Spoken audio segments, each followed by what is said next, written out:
Так, всем привет, давайте сегодня смотреть совсем новый набор модель для сборки от фирмы «Звезда».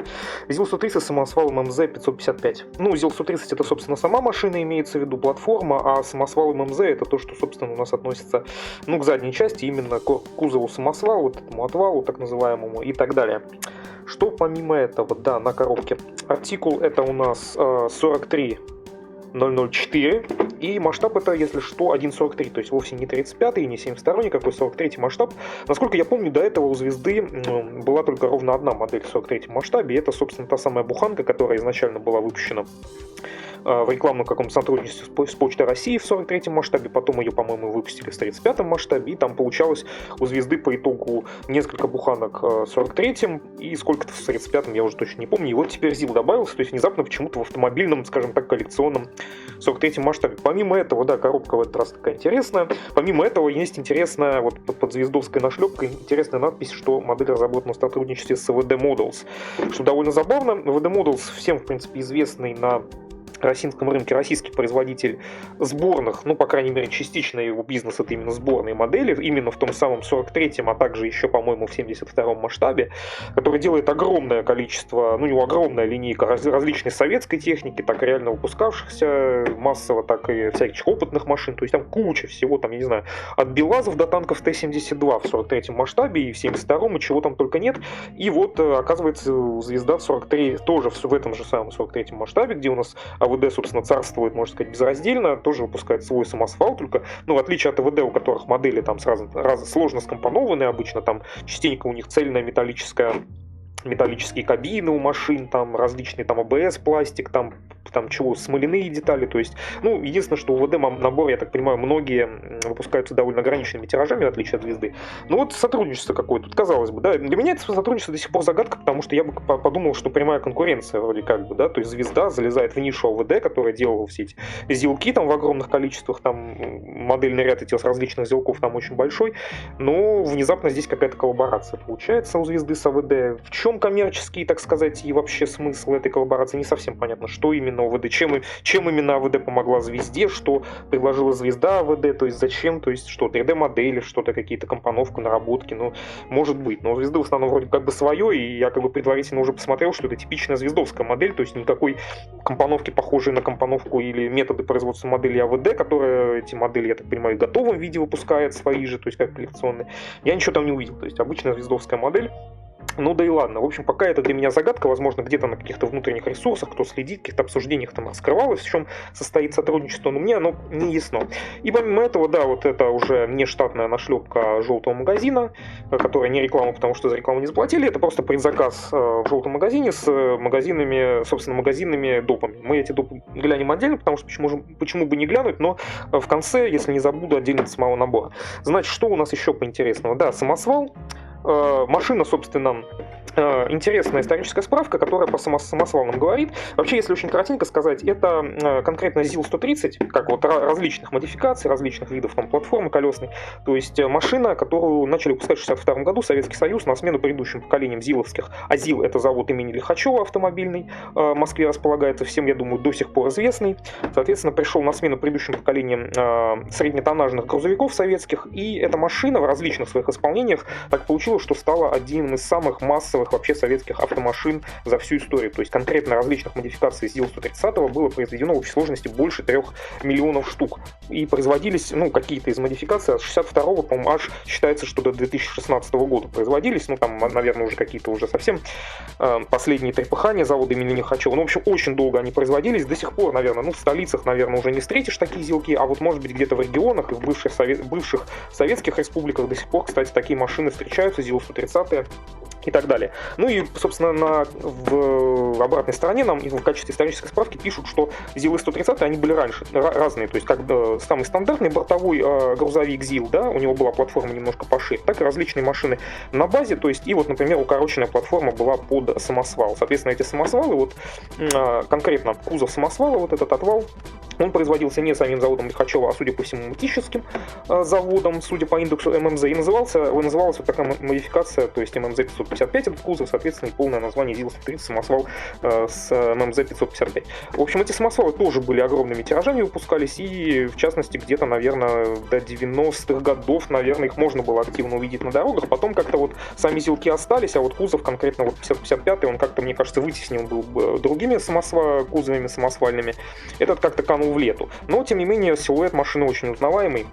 Ну, а завод имени Лихачева, собственно, понятно, что огромное предприятие, оно в итоге с 90-х годов, так сказать, пришло в упадок и успешно, ну, в кавычках, успешно херело где-то, наверное, до нулевых годов, когда, собственно, огромные эти площадя, заводские корпуса, все это постепенно ликвидировалось, сносилось, разрушалось. Сейчас, насколько я понимаю, завод имени Лихачева, он полностью перестал существовать, и на его месте уже активно те площади, которые заняли заводскими помещениями, корпусами, сейчас это уже все занято жилыми комплексами, там, общественными пространствами, парками и т.д. и т.п. А завод имени Лихачева, в отличие от, например, ГАЗа, который поныне существует, себя неплохо чувствует, завод имени Лихачева в рыночные реалии не вписался. И вот из забавных нашлепок, в частности, написано, что на коробке звезды изготовлена модель по лицензии ООО ZIL-IP. То есть все, что, видимо, от завода имени Лихачева осталось, это ООО ZIL-IP. Я уж не знаю, ZIL, наверное, Intellectual Property, я так понимаю. То есть, видимо, какой-то вот такой непонятный брендик, который, судя по всему, так сказать, немножко сдирает денег за использование торговой марки ZIL, в частности, с модельных компаний, которые хотят делать модели. Ну, я уж не знаю, как они со звездой договорились, заплатила ли им звезда или какой-нибудь другой уговор был, но вот получается прям лицензионная модель. То есть завода уже 100 лет как нет, но лицензионное отчисление, видимо, или какие-то, по крайней мере, взаимоотношения лицензионные по торговой марке ZIL, вот она у нас есть, приходится, собственно, это делать. Ну вот у ОВД, кстати, по-моему, нет этого договора. Им, по-моему, насколько я помню, ОВДшным моделям они на коробке что-то такое, какой-то этот самый кадавр из словосочетания какой-то используют, чтобы не использовать слово ZIL, но у звезда у нас игрок покрупнее, поэтому, видимо, она договорилась. Так, значит, помимо этого на коробке, да, обратная часть, опять же, возвращаясь, фотографии собранной модели, как и на всех новых моделях звезды, габариты 12,7 см и 195 деталей. Ну, для машины, в принципе, такого уровня, ну, наверное, по-звездовски это типично. Что еще? Боковики, краски Тamiya и Звезда, тоже стандарт, декаль, собственно, и на другом боковике, опять же, автомобильная техника Звезды, КамАЗы, Уралы и те самые, вот 43-й масштаб, одна из буханок у нас здесь показана. Давайте заглядывать в коробку. Коробка, как обычно, у Звезды двойная. Значит, внутренняя коробка, внутри у нас что? Отдельный пакетик с виниловыми покрышками резиновыми. Такой вот интересный. Раньше, кстати, не видел, что тут нашлепки были. 43-й масштаб, совсем маленькие колесики получаются. Пакетик с прозрачными деталями и прозрачным пластиком остекления и декаль довольно-таки большая, разнообразная. Вот единственное, что-то я в этом пакетике не вижу имитации зеркал. Ну, посмотрим, может быть, дальше будут. Странно, обычно Звезда в последние свои модели всегда это кладет. Один пакетик с пластиковыми литниками, довольно крупные литники такие. И помимо этого внутри у нас предупреждение, инструкция. Большая вкладка по окраске, много вариантов, но вот все-таки действительно не вижу я листочка собственно, с имитацией зеркал. Не совсем понятно, но, судя по всему, вроде его негде уже спрятаться ему было. Видимо, его действительно, наверное, в комплекте нет. По-моему, да, на коробке тоже в развертке его не было. Значит, наверное, действительно, почему-то в 43-й масштаб они эту имитацию зеркал не кладут. Хотя, в принципе, наверное, полезно было. Ладно, инструкция по стандарту. Опять повторяется историческая справка по самосвалу. Два варианта сборки. Откинутый кузов и, соответственно, в обычном виде. Ну, интересная интерактивная функция какая-то будет сохраняться, то есть можно будет по желанию откидывать или нет. Ну, что-то я сомневаюсь, на самом деле. Скорее всего, мне кажется, будет один из двух вариантов. Как обычно Звезда в таких случаях делает, то есть либо так, либо сяк. Значит, развертка, да. Ну, да, соответственно, тут тоже перечислено ровно то, что я и сказал. То есть, видимо, действительно имитации стекол, зеркальных стекол у нас нет. И сразу начинается сборка. Начинается сборка, с внутренности кабины, то есть полик кабины, рычаги управления, педали. Все абсолютно разные детали, то есть даже можем не думать о каких-то там кабинах в одну деталь, тут это абсолютно, конечно, ничего не присутствует, решетка радиатора, крылья, абсолютно все это отдельные детали, это все мы стыкуем отдельно. Видно, что приборная панель, так, сейчас не то взял, приборная панель у нас, где у нас приборная панель? Не совсем понятно, где у нас приборная панель, но написано, что она реализована декалью, я сейчас что-то смотрю, я Все, увидел, да, вот. Декаль, да, 43 масштаб присутствует декаль приборной панели, то есть, соответственно, вот здесь у нас указано, что мы должны ее приклеить.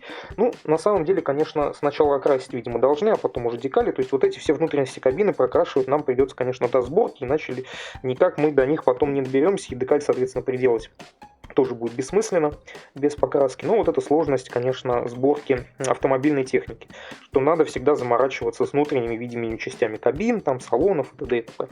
Да, вот это продолжается, собираем кабину, капот, кстати, можно заметить, что детализации двигателя никакой нет, соответственно, вариации и вообще смысла открывать капот нет никакого, зато карта дверей у нас отдельные детали, остекление тоже там все это, скорее всего, все резинки придется заранее, ну, хотя нет, резинки, возможно, придется в конце прокрашивать, там уже как получится. Ну, как бы торпеда, собственно, рулевая колонка, тут вот это все, кожухи, ну, чего-то там, не совсем понимаю, что там подселить, когда кожух. Сидушки, соответственно, старые советские, сколько их у нас, да, двойной диван, и слева отдельное место водителя, рулевое колесо, остекление заднее, и к 10-му шагу, так, а это что у нас? Все, я понял. Насчет двигателя я немножко наврал, но, видимо, немножко. То есть подкапотно у нас открываться не будет, но вот, кстати, кабина заканчивается, собственно, дворниками и боковыми стеклами заднего вида и прозрачкой по... Прозрачка же, да? Правильно у нас? Да, прозрачкой по фарам. Все-таки есть у нас какая-то детализация двигателя с коробкой передач, трансмиссии, судя по всему, но не совсем понятно. То есть она, я так понимаю, детализирована, видимо... Ну, сверху она как-то детализирована вроде как бы, но не то чтобы... Хотя нет, я так понимаю, вообще никак не детализирован верх двигателя, все до меня дошло. То есть это вот верх двигателя, вот он так нарисован, как и будет. То есть верх двигателя не блок цилиндров и все остальное, то есть не детализировано полностью. То есть у нас получается это просто такая обманка, которая, если сдвинешь сейчас снизу автомобиля, вот отсюда смотреть, то это будет как двигатель, трансмиссия выглядеть, но по факту под капоткой у нас ничего, собственно, не будет. Там будет вот эта вот лохань у нас, которая просто... Такая имитация, обманка. С 12 шага начинается сборка рамы. Рама опять из двух деталей, как бы все стыковать нам придется самим. Рессоры, подвеска, всякие вот эти вот перекладины. Соответственно, балки внутри рамы. Тут же прям сборка и, так понимаю, переднего бампера с такими характерными зиловскими клыками очень забавными. Ну, кстати, рессоры у нас почему-то аж целых двух деталей стыкуются. Интересная какая-то технология. Обычно в одну деталь рессоры делают, но, видимо, они потому что сложной формы какой-то. Вот рама у нас к 13 шагу появляется. Появляется та самая обманка двигатель трансмиссия. Вот это у нас получается, мы смотрим как бы вот это низ рамы, да, это вверх. А вот мы устанавливаем вот эту лохань, имитацию движка туда и, соответственно, то есть вот это вот поддон двигателя нормальный, а то, что сверху у нас так, лохань. И, значит, собственно, бампер с клыками ставится. И, соответственно, что у нас? Мосты. Мосты какие? Оба, наверное, моста, я так понимаю. Тут у нас тоже похоже на что-то дисковые тормоза. То есть это задний мост, я так понимаю, мы собираем. Тоже характерный такой зиловский. Детализация по нему. Трасса выхлопа с банкой, соответственно, тоже там цепляется к двигателю. Карданы тоже у нас присутствуют, ну, точнее, как вот подсборки всяческих вот этих вот здесь, а потом они у звезды. Вот видите, как получается, что сверху, собственно, этап сборки, а подсборки к нему вот здесь. Ну, это, я так понимаю, детали рулевая рейка или что-то такое, значит, по поворотности колес сейчас, кстати, посмотрим, но у меня есть такое ощущение, что, по-моему, звезда не дает никаких опций на поворот колес, не стали заморачиваться, тут, по-моему, все намертво приклеивается. Детали, ну, я вот не помню, что-то на топливный бак, это, по-моему, не похоже, там что-то дополнительное оборудование, я уж не знаю, что там могло быть, аккумулятор, что-то еще. Куча всяких там деталей по раме. Это, я так понимаю, уже, по-моему, к переднему мосту. Вот этот топливный бак тоже такой характерный зиловский, который вот торчит там сбоку, да, вот он здесь устанавливается у нас, с характерной такой горловиной. Передний мост, то есть диски, условно, ну, не диски, а как это назвать-то правильно, ну, короче, передние колеса. Я, к сожалению, не автомобилист, но не знаю, как правильно это все называется. Ну, бачки, видимо, под что у нас, я не знаю, там, гидравлика, воздух сжатый, что там у нас бачки могут быть у зила, радиатор. Соответственно, тоже крупный, он, видимо, возможно, будет немножко виден через характерную зиловскую переднюю радиаторную решетку. И, соответственно, 25-й шаг у нас, собственно, получается, мы подходим к концу сборки самой платформы, то есть самого всего грузовика. Ну, собственно, появляются характерные зиловские колеса, передние два колеса и сзади по два колеса на каждую сторону, то есть всего 4. Тоже они различаются по конструкции, немножко показано, соответственно, диски отдельно у нас. Диски, я так понимаю, вообще в одну деталь. Все прикольно. Предлагают нам состыковать, соответственно, с резиновыми виниловыми колесами. И, собственно, платформа 25-й шаг у нас заканчивается. А начиная с 26-го шага мы собираем кузов самосвала, то есть тот самый Мытищинского завода кузов характерный. Ну, соответственно, тут деталей в основном немного, так как, собственно, все крупное очень. Видим тут варианты 1-2, видимо, по откинутому Ну, интерактива, судя по всему, никакого у нас не будет, то есть подвижности, ну, как бы вот обозначена подвижность кузова, да, как будто бы, но, насколько я понимаю, ну да, вот эта вот деталь, вот эта гидравлическая, телескопическая вот эта стойка, судя по всему, которая будет использоваться, она либо в сжатом положении, либо в разжатом, раздвинутом, то есть это никакая неподвижная деталь, соответственно, то есть либо в поднятом кузов мы делаем, либо опущенный, то есть, ну, в рабочем, скажем так, в положении транспортном, да, скажем так, то есть, понятное дело, никаких опций подвижности, судя по всему, как я сказал, ни на колеса, ни на кузов у нас не будет, разве что вот этот вот задний борт открывающийся, можно будет как-нибудь болтать туда-сюда пальцем, если нам захочется, наверное, а в остальном, ну, все так, соответственно, крылья задних колес на этот же кузов устанавливаются, вот это все. Ну, куча элементов, соответственно, по кузову, ее нижнему оснащению, механизму подъема и опускания кузова этого самосвала и т.д. и т.п. И в самом конце у нас еще запаска появляется, тоже характерная зиловская запаска, вот здесь сбоку она устанавливается. Ну и 34 шага, между прочим, достаточно много на сборку 43-го масштаба.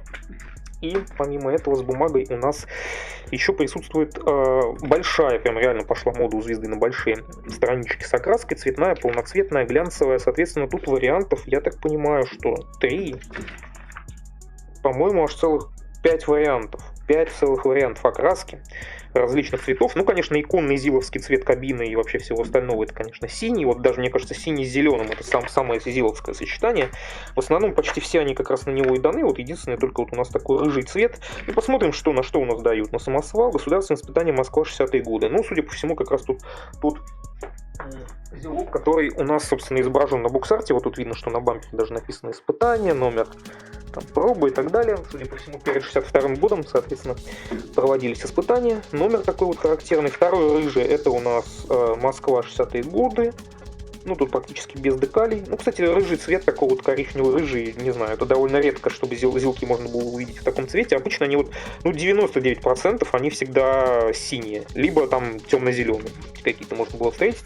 Чтобы я хоть раз встречал рыжий, я такого даже сам не припомню. Потом, значит, строительство Москва 80-е, 90-е годы, то есть это уже такой более поздний зилок. Еще один зилок, это у нас Краснодарский край, сельское хозяйство. Соответственно, видимо, в кузове водил какие-нибудь сыпучие какие-нибудь крупы. Не крупы, а эти самые зерновые, да, ну или мало ли что он там мог водить. Хотя вряд ли уж, наверное, маловат кузов.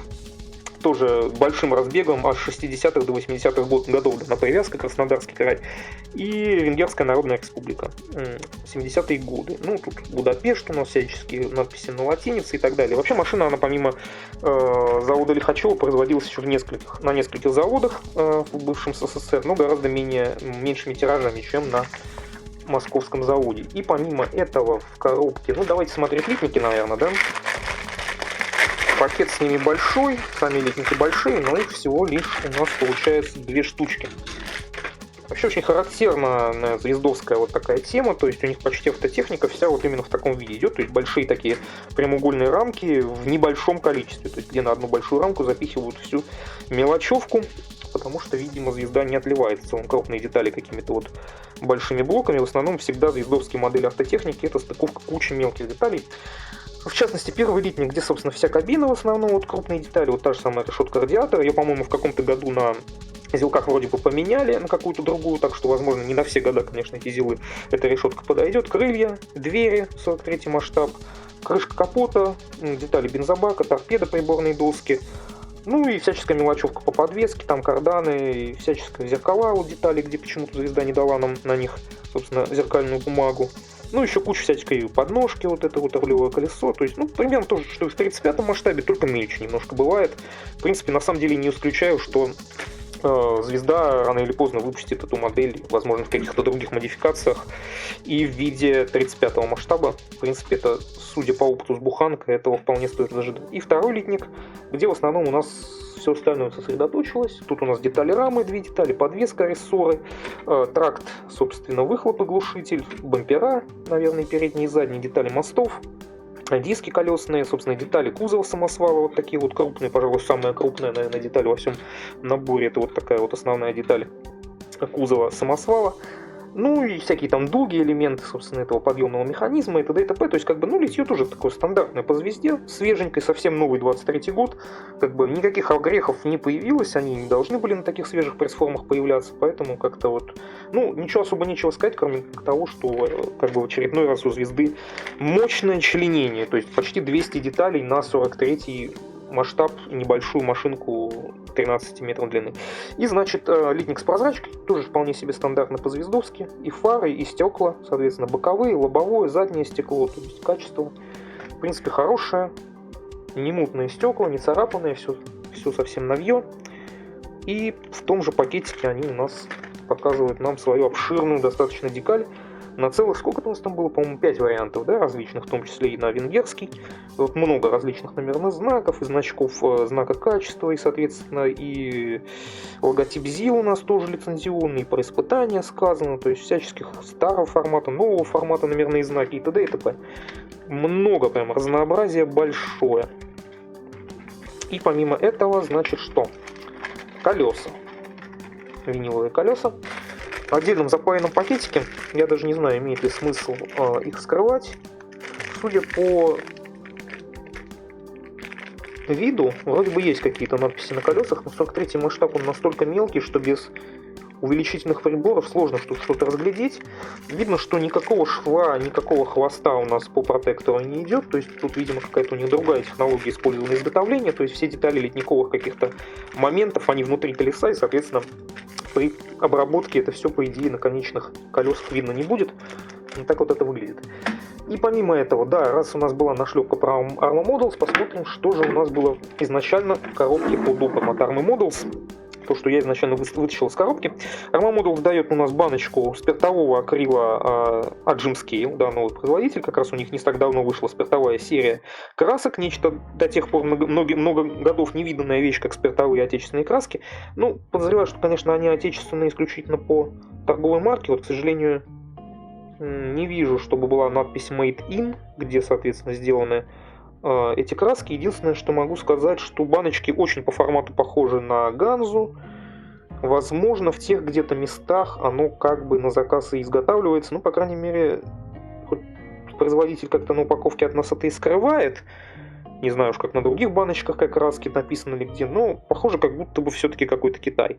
Неспроста уж они так похожи. Ну да ладно, не буду тут гипотез строить, еще не пробовал эти краски. Вот голубая Адриатик, соответственно, судя по всему, тот самый иконный синий цвет на зелок, видимо, попытались воспроизвести. Уж не знаю, не очень ли он светло выглядит, но посмотрим. Помимо этого, значит, дает Arma Models у нас много своей любимой темы 3D-печать. Помимо этого, вот есть такой пакетик с продукция Quinta Studio. Это не армовская продукция, это кладет она бесплатно. И в этом пакетике у нас, собственно, находится так называемая 3D-декальный интерьер машины ZIL MMZ555 конкретно под эту модельку с инструкцией, как наносить. И вот сама эта 3D-декаль, вот она такая маленькая. Видимо, у нас тут 3 варианта приборных панелей. Такое впечатление, что на разную окраску. Ну, может быть, чем-то еще отличающийся. Очень уж микроскопически, прям тяжело разглядеть. Аж 3 варианта приборных панелей и 2 варианта номерных знаков переднего и заднего. Сейчас посмотрю, совпадает ли он с этот номерной знак с каким-то из вариантов, который звезда дала, или это отдельный номерной знак. Насколько я понимаю, нет у Квинты свой какой-то вариант номерного знака, поэтому не совсем понятно, как его сочетать с, ну, допустим, написанными крупно номерными знаками сзади, то есть на этот Квинта не дает у нас никаких декалей. Еще раз сравню, кстати, с дефолтной декалью, то есть по умолчанию.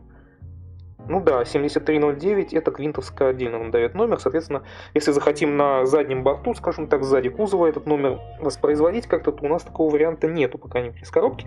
Нашлепка ZIL белая, не совсем понятно. Ну, наверное, да, для упрощения того, что или нам придется ZIL выкрашивать, да, на пластике рельеф на эту надпись спереди на капоте, либо вот можно такой вот декалью воспользоваться. Ну и там какие-то приборчики, еще какие-то панельки небольшие, тоже они сделали 3D-декалью. Собственно, давно этот производитель у нас появился на рынке. 3D-декали, судя по всему, продукция пользуется популярностью. В основном как раз они подвязались в области рельефного изображения всяческих кокпитов. Не то чтобы для закрытой машины 43-го масштаба кокпит прям был очень важен, но приятно. Помимо этого, звезда в этот же пакетик нам закинула 3D-печатную рамку с зеркалами заднего вида и дворниками, насколько я вижу, еще с дверными ручками. Ну, дворники, понятно, они действительно обычно в пластике не копейные, потому что очень уж тонкие в реальности эти детали, соответственно, ну, возможно, наверное, по деталям поддержки... Ой, случайно ткнул тут. Ну, вроде ничего не сломал. Поддержки, соответственно, зеркал тоже, наверное, достаточно мелкая штуковина. Соответственно, вот Arma Models решила нам вырастить это на 3D-печати, на принтере. Помимо этого, аналогично дается у нас, если что, комплект предзаказа, это типа для, ну, в кавычках, VIP покупателей Arma, у которых есть VIP-карта, да, покупателя, ну, не буду вдаваться в подробности, то есть, если вы, наверное, обычный предзаказчик, то вам, по-моему, не достанется, насколько я помню, фигурка водителя, вот она тут у нас печатана, с кучей поддержек, 43 масштаб, некий персонаж, возможно, кого-то напоминающий лицом, но разглядеть это довольно-таки сложно. Вот он нам дали, если хотим разнообразить, соответственно, машину, ну, скорее всего, придется, наверное, делать с открытой дверью тогда. Такая вот фигурка водителя, которую, конечно, надо все чистить от поддержек. И самое крупное, что дает нам Arma Models, это 5 колес. Соответственно, 7 колес, соответственно, одно из них должно быть запаска с имитацией нагрузки. Я так понимаю, запаска должна быть, наверное, без имитации нагрузки, какая-то из них. Остальные имитации нагруженной машины, стоящей на, собственно, дороге, на грунте и так далее. Соответственно, покрышка немного прогнута. То есть это в отличие от тех покрышек, которые звезда дает по умолчанию виниловые, то есть вот на такие нам предлагают заменить. Вот такой вот, собственно, звездовский ЗИЛ-130 самосвал МЗ-555 в прокачке от Arma Models.